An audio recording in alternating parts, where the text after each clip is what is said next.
All right, guys. Obviously, I think this is the heavyweight clash in the Western Conference playoffs that everybody wanted to see. And it's got layers like an onion or a shallot. Shallot's got layers. You cook. Shallots are like really useful. Either way, the Golden State Warriors, battle tested, have shown a little bit of some cracks. No offense, guys.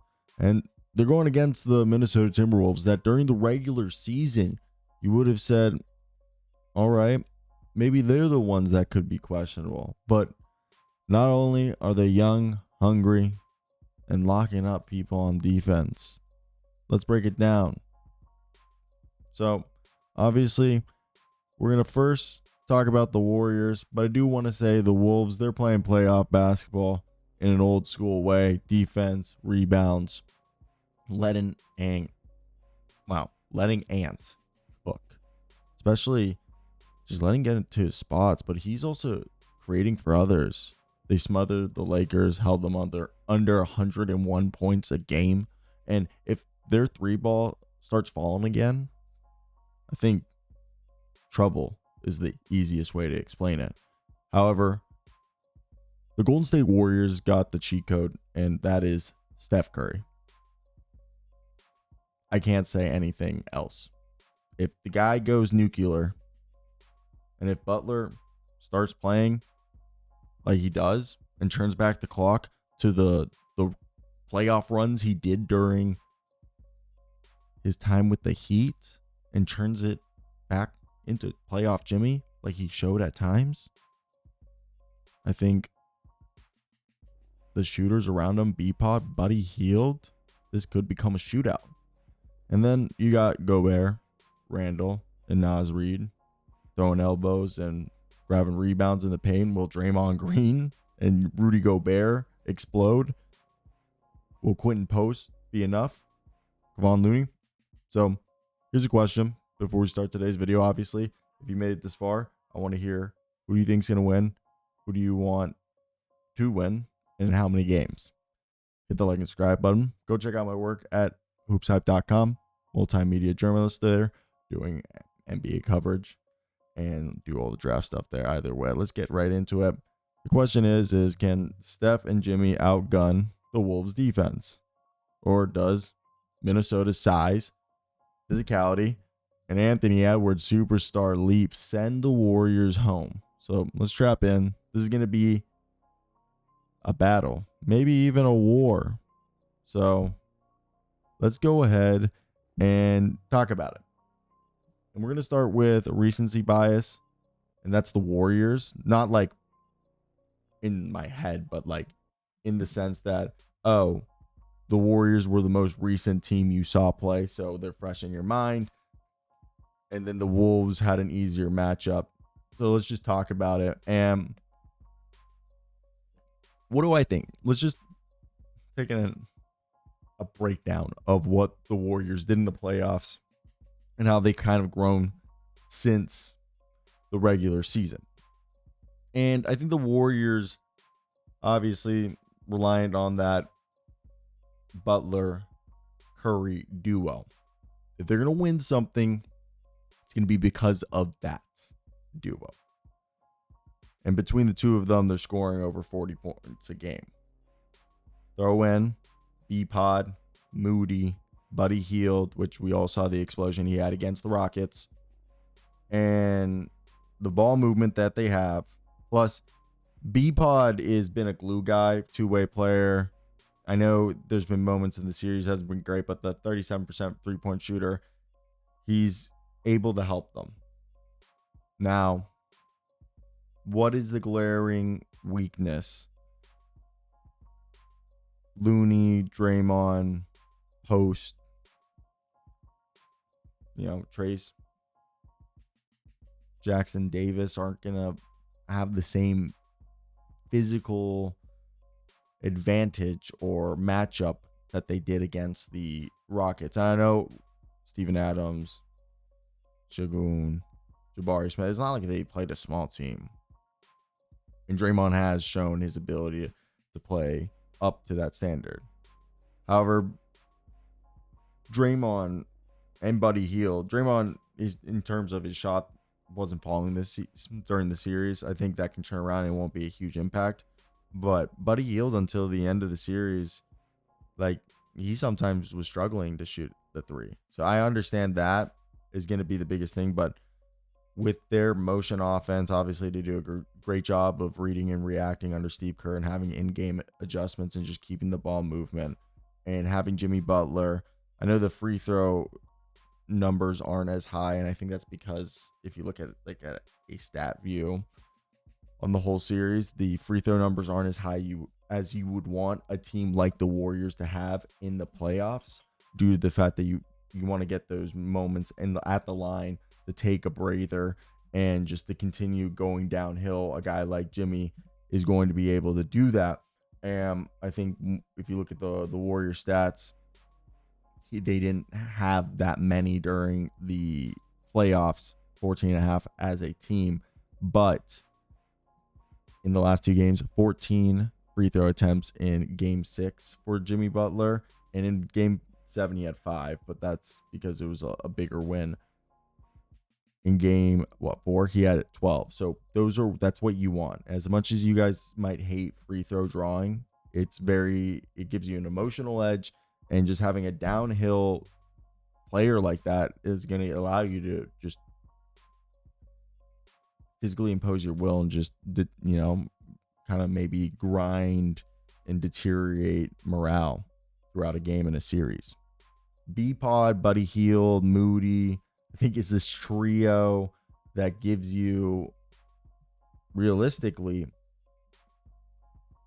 an Iggy Klay Thompson hybrid replacement if we want to compare it to previous series, where gives a little bit of defense, playmaking, and shooting that has been advantageous for them, as really Post, Moody, and B-Pod are the only 3 guys really coming off the bench for them, and Steve Kerr's rolling with that, and there's no problem for that. Now it's going to be obviously Curry, B-Pod versus Conley and Edwards, Randle, Gobert versus Butler and Draymond. Reid, Post, Gary Payton, I think is going to be what we're going to wonder. Like Reid matching up against Gary Payton and Quentin Post is going to be the matchup. I think he's also off the bench.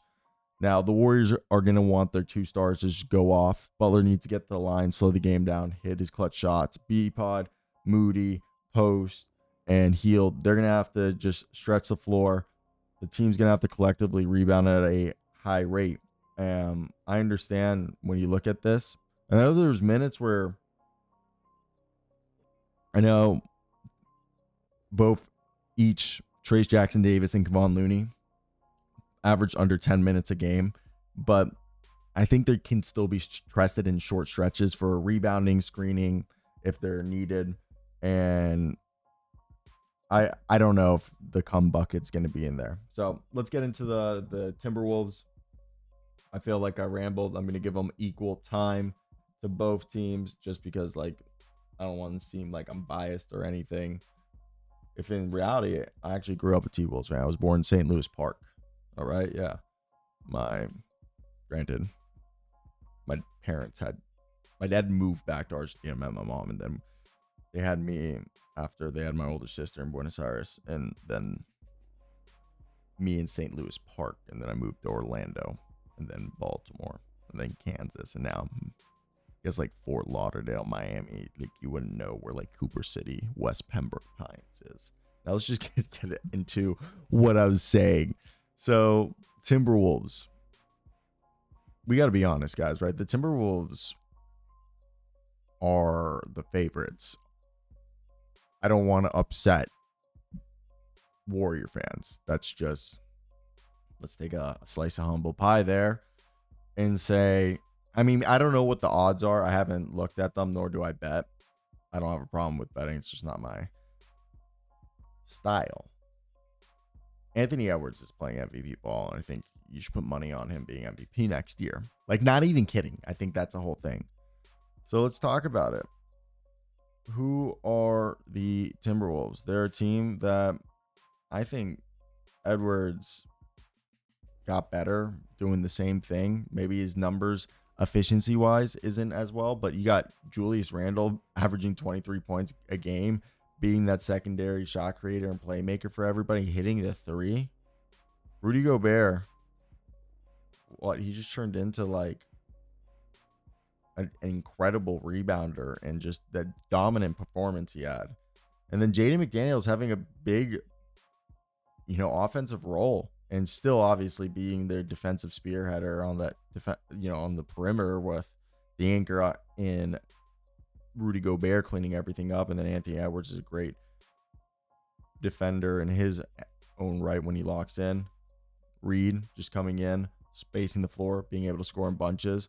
One of the things I like that Chris Finch does, he uses a lot of stagger actions, double drag screens, and especially some horn sets when you have the two Conley and Edwards out there to allow Edwards and Randle, and sometimes it is Edwards and Randle's on the horn sets, running them as the two ball handlers to create either, opportunities by making or drawing in defenders through their offensive gravity, and that'll open up opportunities for either Reid, Gobert, or our man Jaden McDaniels cooking. So I think that's really cool. But of course, the defensive discipline. This is a switch heavy team with even DiVincenzo, McDaniels, Reid, Randle, Edwards. Everybody switch, even Gobert. So I think there's been a lot more isolation, obviously, for Edwards. He's taking a command. There's decrease in Mike Conley's usage, just allowing the younger lineups to play faster. And they're just maintaining this aggressive point of attack defense. We saw it against LeBron and the Luka Doncic-led lineups. And with Nickeil Alexander-Walker disrupting the perimeter, Jaden McDaniels and Edwards, even Mike Conley, DiVincenzo, they're just wrecking havoc on the perimeter. It's going to be hard to get shots off on the perimeter. So they suck you in. They funnel you in. And then who's there to clean it up? Rudy Gobert. And then they have three dudes who are going to be able to drop 20 points easily if they need to. If you're locking up Edwards, okay, give it to Randle. Oh, if Randle's having a bad night, which is possible, you have a Reid. Oh, you still have McDaniels now. Oh, Rudy Gobert occasionally can have a good game, and Dante DiVincenzo can get hot. They're not turning the ball over, and I just think everybody's crashing the glass, especially Edwards, McDaniels, and Gobert. And Finch's willingness to lean into those hybrid lineups with Randle sometimes playing center when they don't, or Reid when Gobert sits, I just think is huge. Now, they did struggle to shoot three at time. And if they continue to shoot bad from three and it goes into a shootout, that's unsustainable, even against porous defenses. Now, Gobert isn't like he's still a great defender. He's not the defender he once was. That's like still like him being really good. But the rotation is vulnerable at the rim when he's not in the game. And guess who's the guy that they need to be fearful? Jimmy Butler. So an aggressive defense can lead to them picking up fouls. That's what I'm scared. And then the offense can get stagnant if the other guys don't have good games, which is possible. Like everyone can be streaky. And like there are players on this team outside of Edwards and Randle and McDaniels that they can be off nights. And Edwards is going to get blitzed. He's going to get trapped. So the Timberwolves, yeah, they're physical. They play a methodical game. They're deep. And Edwards is playing at an MVP level all around. And Randle's added a toughness. They're still a defensive first squad that has the offensive punch to close out games. They blew out the Lakers. And if their shooters get back into rhythm, this is a sneaky finals team. And Chris Finch is obviously tailor-made as a coach, in my opinion. I love him. A Nick Nurse disciple. And his adaptability. Oh my God. Can I speak right now? Pause. Adaptability. Oh my God.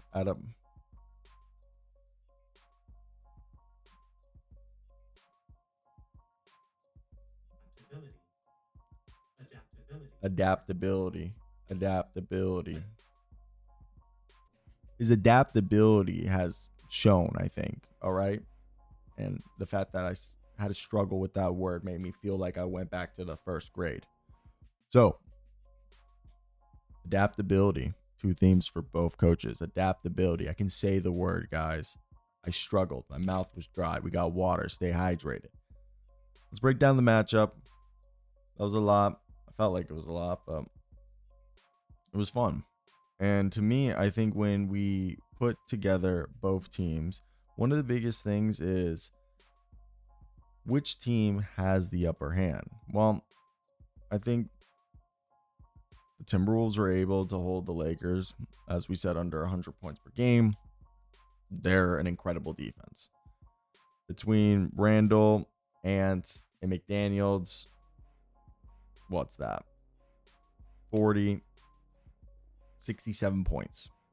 You got the size, rebounding, and rim deterrence between Randle, Reid, and Gobert. They're not turning the ball over. However, yes, they were a 37% three-point shooting team in the regular season. It's fallen to 32%, and the blocks when Gobert isn't on the floor against a guy like Butler is going to be worrisome. And then the offense, it'll get sticky if they're blitzing Edwards and he gets stagnant or stuck. Well, now, how does it match up? We're going to break it up by positions to give everyone here. This is the prediction. I think Ant has the size, the motor, and the capability to punish B-Pod or Curry and get them both downhill and also just hit threes at a high clip. People don't realize that there's a part, like the only person I think Anthony Edwards might retire second in threes all time, maybe even first. But the Warriors rely on this motion offense, as we said. And I think the defenders that the Timberwolves have are plentiful. Curry needs to cook in space. Gobert's drop coverage is going to be tested. They could play Gobert and might definitely play Gobert off the floor. So you're probably going to see a lot of Reid and Randle.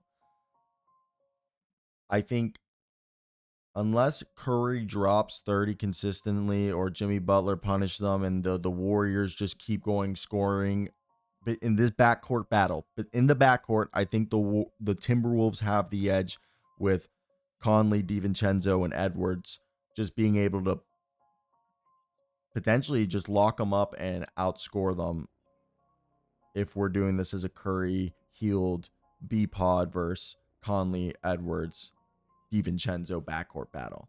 Now let's move to the front court, which is going to be Butler, Draymond. I think Steve Kerr will throw out the cavalry in Trace Jackson Davis, as well as Looney, and Post is obviously going to be there. They're going to have to probably play a lot of Post next to Draymond. I wouldn't be surprised if they go Draymond, Post, Butler, Heald, or B-Pod, Curry a lot of the time. Maybe some Gary Payton for defense. But Randle and Gobert and Reid, I think, have the major physical edge. But I think Butler's grit in driving, downhill, building, just mid-range scoring, and Jimmy Butler playoff mode is still dangerous as ever. That's a lie if you don't believe that. But I think McDaniels is a great matchup between him and Butler. That's going to be the thing to watch. And that's even. Both teams have playoff experience. The Wolves are arguably deeper. Kuminga and other players haven't played. So technically the Warriors could be just as deep. Steve Kerr hasn't gone that deep. Now, the X factors, we talked about Reid for Minnesota, spark plug, floor spacer. I think Quinn Post, if he can hit enough threes to drag Gobert out, or Jackson Davis comes in and transition scoring. And then is Gary Payton II the disruptive on-ball defender outside of Jimmy Butler? Because I assume Butler's going to be guarding Edwards enough to match on. Like, do they have enough defense to guard Edwards? So who's better? Who's going to win this? I think Minnesota wins if they control the pace, dominate the boards, limit the turnovers. If Anthony Edwards wins the superstar duel versus Curry and hits his threes at a decent clip and just is able to do what he's been doing, it's going to be hard. And then Reid and Randle can combine for 30 plus points per game, or Reid and Nick Daniels or Gobert, whoever. They just need two guys outside of them to combine for 30 points per game as secondary options. Golden State wins if Curry averages, just goes off. Butler, same thing we talked about earlier, forces the defenses to scramble. Butler gets downhill, gets a charity stripe, slows the game down, and they go into the fourth quarter either with the lead or able to hit clutch shots. Then the cavalry and B-Pod, Hield, Post, Moody are able to stretch the floor and rebound at a high rate. I think best player, Edwards and Curry, they're even. They're even. That's where we are. Timberwolves have the better defense. I think shooting depth, the Warriors slightly have a better shooting depth. Interior physicality, presence, whatever you want to label it, the Timberwolves have the advantage. I think coaching adjustments or whatever you want, schemes, I think both coaches are just as good as one another. Current form, the Timberwolves have had time off and they're on fire. Look, I think the Minnesota Timberwolves are more physical, deeper, defensively elite, while the Golden States need Curry and Butler to be brilliant, which is possible, and they've shown it time and time again. If they do win it, I think it's because they are able to overcome the size and the rebounding gap. But I think it's more than likely the Timberwolves in 6 than the Warriors in 6. And if the Warriors do win it, I think it's in 7. So, to me, I'm taking the Wolves in 6. Defense travels, and I got to say, Golden State's got to prove they got enough juice left. They're older. If they do it, it's possible. I think then they would be... I think these two teams are the ones who are capable of upsetting, we would assume, the Thunder, that are going to be beating the Nuggets. So, I'm done. This was a long one. I hope you guys did enjoy it. Ciao.